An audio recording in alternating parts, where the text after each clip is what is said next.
पुराणों में वर्णित है कि एक बार मां पार्वती ने बड़े उत्सुकता से भगवान शिव से प्रश्न किया कि वे अजरमर क्यों हैं, जबकि उन्हें हर जन्म में कठोर तपस्या के बाद पुनः प्राप्त करना होता है।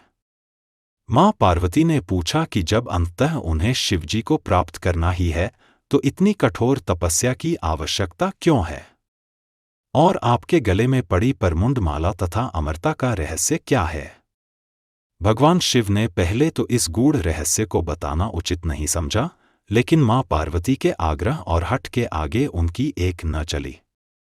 अंततः भगवान शिव ने अमरनाथ की पवित्र गुफा में मां पार्वती को अमर कथा सुनाने का निर्णय लिया।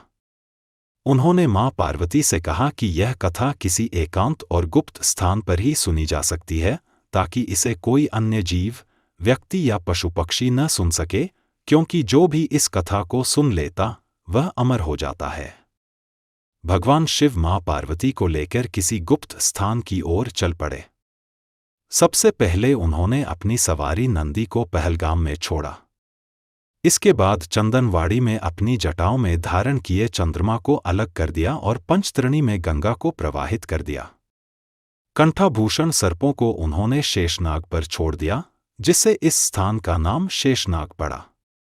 अगले पड़ाव गणेश टॉप पर उन्होंने अपने पुत्र गणेश को भी छोड़ दिया, जिसे महागुणा का पर्वत भी कहा जाता है। पिस्सू घाटी में उन्होंने पिस्सू नामक कीड़े को भी त्याग दिया।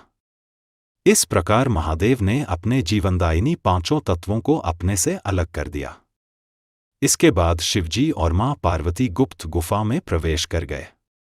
उन्होंने गुफा के चारों ओर आग प्रज्वलित कर दी ताकि कोई व्यक्ति, पशु या पक्षी अमर कथा को न सुन सके। फिर भगवान शिव ने मां पार्वती को अमर कथा सुनाना शुरू किया। कथा सुनते सुनते देवी पार्वती सो गईं, जिसका शिवजी को पता नहीं चला। भगवान शिव अमर होने की कथा सुनाते रहे। इस दौरान दो सफेद कबूतर भगवान शिव से कथा सुन रहे थे और बीच बीच में गूंगू की आवाज निकाल रहे थे।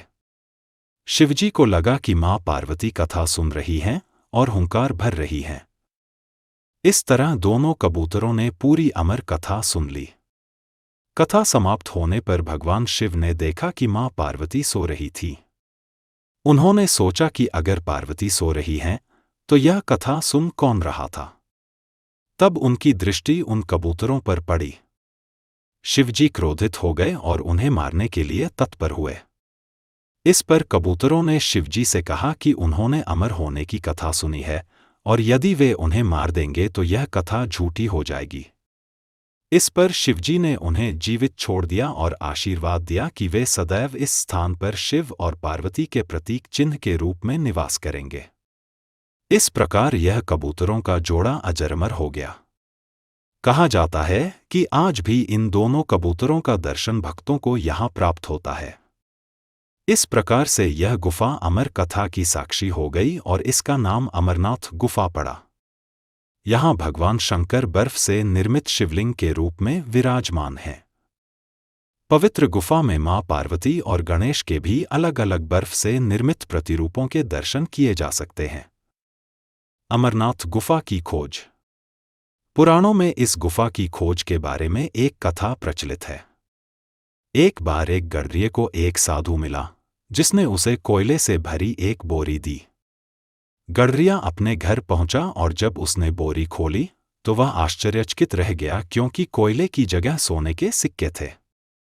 उसने साधु का धन्यवाद करने के लिए उसे ढूंढने का प्रयास किया, लेकिन साधु की जगह उसे एक गुफा मिली। जब गडरिया गुफा में गया तो उसने देखा कि भगवान भोले शंकर बर्फ के शिवलिंग के रूप में वहां विराजमान थे।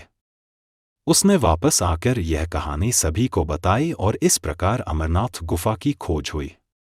धीरे धीरे दूर दूर से लोग इस पवित्र गुफा और भगवान शिव के दर्शन के लिए आने लगे, जो आज एक वार्षिक यात्रा के रूप में प्रचलित है।